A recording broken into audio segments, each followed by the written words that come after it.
Preston and Erica's love story was the kind you see in movies. High school sweethearts, they were the golden couple everyone admired. They married young, full of dreams and promises.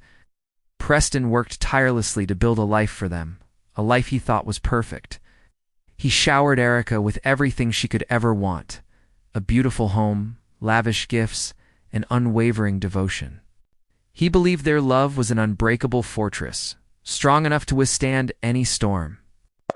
Erica, too, believed in their special bond. She felt their love was so profound, so unique, that it operated under a different set of rules. Life was good, or so it seemed. As the years went by, a subtle shift occurred. Preston's work demanded more of his time, and the long hours started to create a small, almost imperceptible distance between them. Erica, left with ample free time and a longing for the fiery passion of their early days, began to feel a void. It wasn't that she didn't love Preston. She did, deeply.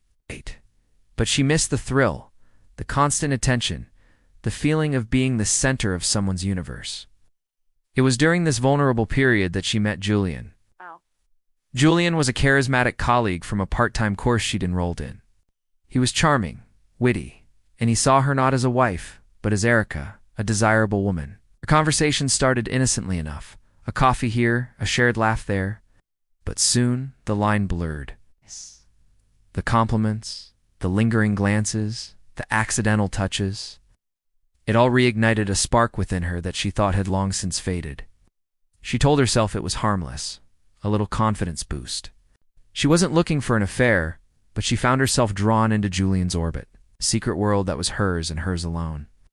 The emotional affair quickly escalated into a physical one. Each secret meeting was a cocktail of guilt and exhilaration. In those moments, Erica convinced herself that this was just a phase, a temporary detour. She believed her love for Preston was her safety net. She thought, "He loves me so much, he would never leave me. He'll understand. He'll forgive me because what we have is real." This dangerous assumption became her mantra, a justification for her actions. She believed their love story was too epic to be derailed by a mere chapter of infidelity. She saw it as a mistake, yes, but one that could be absorbed by the sheer strength of their history together. Preston wasn't oblivious. He wasn't a fool. He noticed the small changes. The way Erica guarded her phone, the vague answers about her whereabouts, the new distant look in her eyes. At first he brushed it off, blaming his own stress and fatigue. He told himself he was being paranoid, but the signs became too loud to ignore. The late nights out with friends, the sudden interest in her appearance, the emotional wall she'd built between them. The man who had always trusted his wife implicitly was now consumed by a gnawing suspicion that ate away at him day and night. The breaking point came on a Tuesday evening. It was their anniversary. Preston had come home early, a bouquet of her favorite lilies in one hand and reservations to their special restaurant in the other.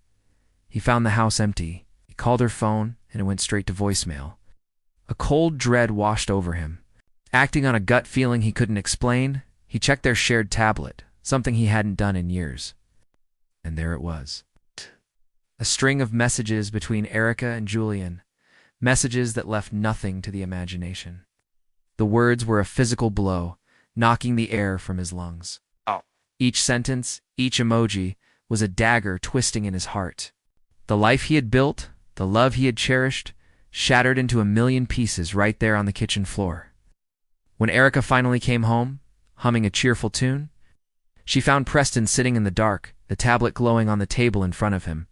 The look on his face told her everything. There was no rage, no yelling, just a profound, devastating emptiness. The silence was heavier than any shout could ever be. She opened her mouth to speak, to explain, to deploy the excuses she had rehearsed in her mind. She was ready to cry, to beg, to remind him of their unbreakable love. But the words died in her throat. She saw in his eyes that the fortress she thought was indestructible had already crumbled to dust. Why was the only word he could manage, his voice raspy and broken. Erica began to sob, the reality of her actions crashing down on her.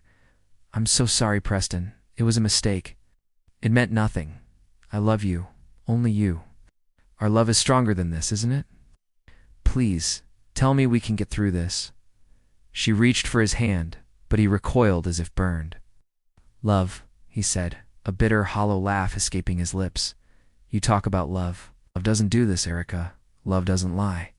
It doesn't betray, doesn't sneak around and destroy the person who gave you everything. He stood up, his movements slow, as if he'd aged a decade in a few hours. I thought our love was special too. I thought it was built on trust and respect.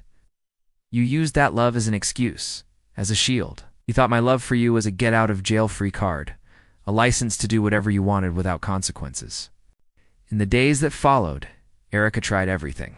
She begged, she pleaded, she promised to change. She cut off all contact with Julian and devoted herself to winning Preston back. But she was trying to mend a chasm that was too wide to bridge. The man she knew was gone, replaced by a stranger with cold, vacant eyes. Preston explained that it wasn't just the act of cheating, it was the profound disrespect. It was the fact that she had gambled with their entire life, so certain that his love would be her safety net. She hadn't just broken his trust, she had weaponized his love against him. Preston filed for divorce. The process was swift and clinical. It was fair, but he was firm. There was no room for negotiation, no hope for reconciliation. Erica watched as the life she had taken for granted was dismantled piece by piece. The beautiful house was sold. Their shared dreams evaporated. She had believed her love for Preston and his love for her created a special exemption from the universal rules of cause and effect.